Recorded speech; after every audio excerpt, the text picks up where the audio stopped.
Hey guys, Infidel 1258 here. I got another comment from the audience here, and this is going to earn an opportunity for Hewitt to get a plot of land in 2023. So drop your comments below. If those comments turn into videos such as this, then you're going to have an opportunity to win a plot of land. In this video, we want to talk about how land could transform DEC peg, how it could return DEC to peg, and how that could be easily done in the short term with Hewitt's amazing idea. I'm going to read it, and I just want to add my thoughts on it. I think, frankly, it sounds brilliant, and it does sound easy.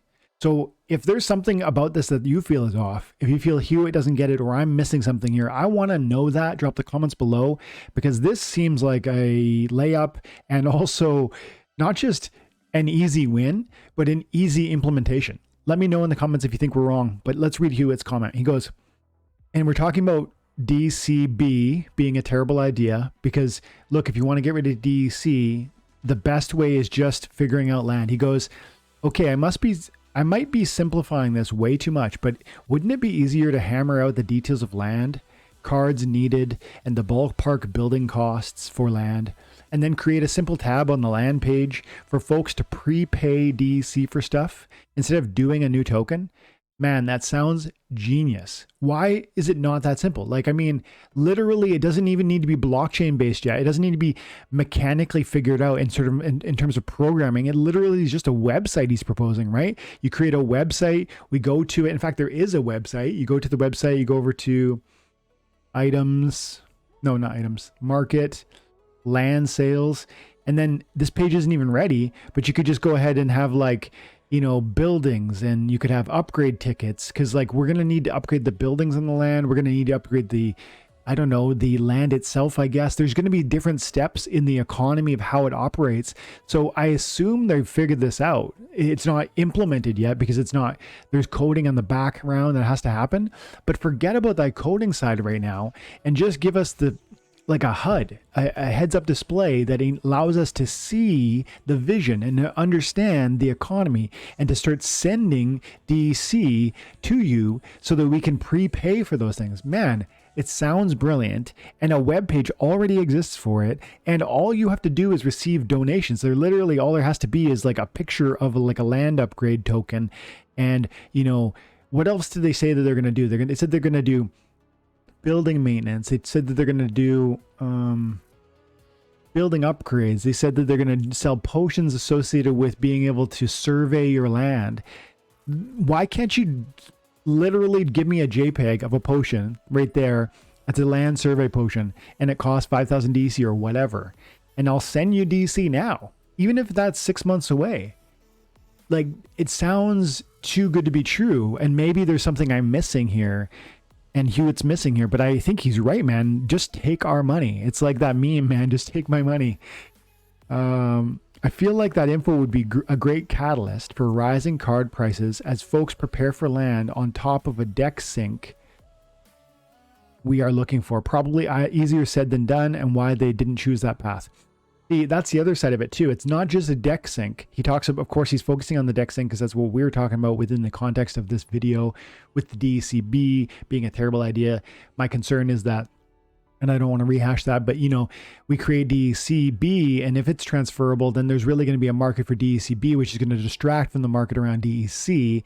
So I don't like that idea. But what about, instead of that, doing what he's saying, just create a website, a display where I can literally see the prices of what the economy and the upgrades and the potions will be within the land, so that I can literally send you, I can justify sending you DEC for these, frankly, you know, non-blockchain related promises. I would be then trusting the team. I'd be saying, well, they've said it's going to be X amount of DEC per land survey potion. I'm going to send you that now. I know that it's not properly coded. I know that I can't survey yet, but I'm going to prepay those things now because you've given me an interface with which to do so. So I think that's a huge win, but that's only part of it. The other part is, if they could just make a surface that allowed us to view what we're dealing with and how it's going to unfold, how land is going to be used, how many cards will be able to be staked on that land, that's going to have implications. It's going to be a catalyst, as he puts it, for rising card prices, and I think rising DEC price, because it's going to soak up supply. It's going to have this it's going to have this effect that players of the game who want to use land efficiently are going to be spending assets to position themselves appropriately for when land launches.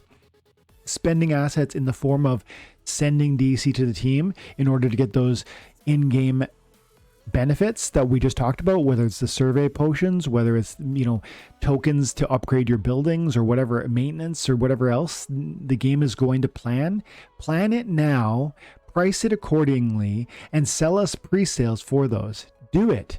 It's just a website. It doesn't need to be coded into the blockchain yet. And then not only is that going to help DEC by soaking up DEC, but it's going to help cards, because you're going to know now, okay, we can stake 5 cards with 1 summoner on every plot of land, and there's not even close to enough. And if you don't have a summoner, it's going to have this negative effect. But if you have a summoner, you can do this many cards. If you don't, all of that nuance and planning is going to let me know how many cards I need to have specifically for my land operation. And for people out there who have plots, tracks, regions, it's going to really open doors and actually create it's going to make you recognize the need for card assets. Because right now we're just shooting in the dark. We don't have any true sense of what we need to operate on these lands or how to maximally exploit the land we own. If you can tell me how to min-max, if you can give me the rules of operation written down now, you can expect that people like me and other landowners and other DEC holders are going to try and use those assets wisely now to try and affect future gain from land. And so I think Hewitt's 100% right, man. And I think he's also right that this should be easy. It should be the path that we choose. It does sound simple, and maybe we're oversimplifying it. I don't think so, though. It just sounds like, to me, all you have to do is create a website and take my money. You know what I mean? I got to do it. We got to go take my money. This is going to be the thumbnail for sure. Dude, this is it right here. Shut up and take my money.